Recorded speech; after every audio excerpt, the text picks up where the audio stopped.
പെരുന്നാളിൻ്റെ ലീവിന് വീട്ടിലെത്തിയപ്പോൾ ഒരാഗ്രഹം, ഒരു നൊസ്റ്റാൾജിയ എന്ന് പറയാം, ഒന്ന് തോട്ട് പോകണമെന്ന്. അപ്പോൾ മക്കളോട് പറഞ്ഞപ്പോൾ മക്കൾ എന്നെക്കാളും മുന്നേ റെഡി. എങ്കിൽ എന്തും വരട്ടെ വെച്ച് തോട്ടിലേക്ക് പോക്കായി. പോകുന്ന വഴി പ്രകൃതി രമണീയമായ കാഴ്ചകളാണിത്. ഒരു ഭാഗത്ത് പോത്ത്, എൻ്റെ മോൻ്റെ ഭാഷ പറഞ്ഞാൽ തോപ്പ്. അങ്ങനെ പോത്തിനെയും കണ്ട് ചപ്പിനോടും പുല്ലിനോടും കഥയും പറഞ്ഞ് നമ്മൾ നടന്ന് പോവാണ്.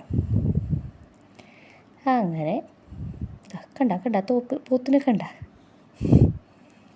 അതും കഴിഞ്ഞ് ഇതാണ് എൻ്റെ നാട്, ഞങ്ങളുടെ തില്ലങ്കേരി. നല്ല ഭംഗിയില്ലേ കാണേ, നല്ല സ്ഥലമല്ലേ. അങ്ങനെ കണ്ടവും കടന്ന് കണ്ടത്തിലൂടെ നടന്ന് അതാ ഇപ്പം തോട്ടിലെത്തും.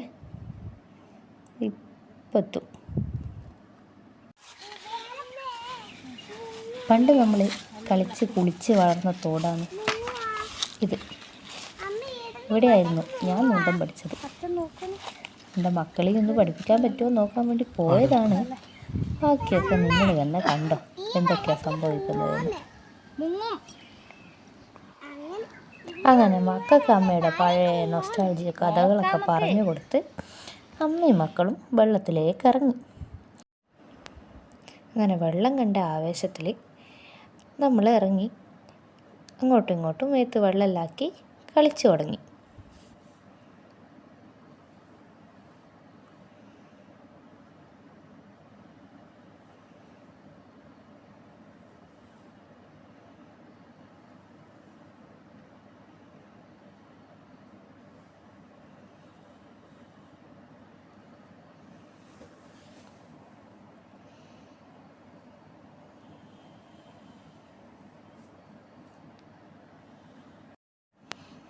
വെള്ളത്തിലായതുകൊണ്ട് തന്നെ സ്വാഭാവികമായിട്ട് മീൻ വരും.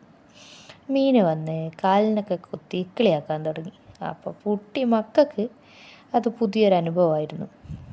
മോള് പറഞ്ഞു, അമ്മേ എന്തെല്ലോ കടിക്കുന്നത്, തിക്കിളിയാവുന്നു എന്നൊക്കെ പറയാൻ തുടങ്ങി. അങ്ങനെ നമ്മളെ ചങ്ങായി ഭയങ്കര ധൈര്യത്തോടെ നിൽക്കാൻ തുടങ്ങി. അതാ പോന്നാ വീണു, വെള്ളത്തിൽ വീണു, മുങ്ങി പോയി. നമ്മുടെ ധൈര്യശാലിയുടെ ധൈര്യമെല്ലാം ചോർന്നു പോയി.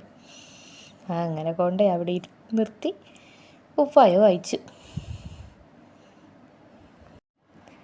പിന്നെ മൂപ്പർക്ക് വെള്ളത്തിലിറങ്ങാനുള്ള ധൈര്യമില്ല. അതോടുകൂടി ഏച്ചിയുടെ ധൈര്യവും ചോർന്നു പോയി.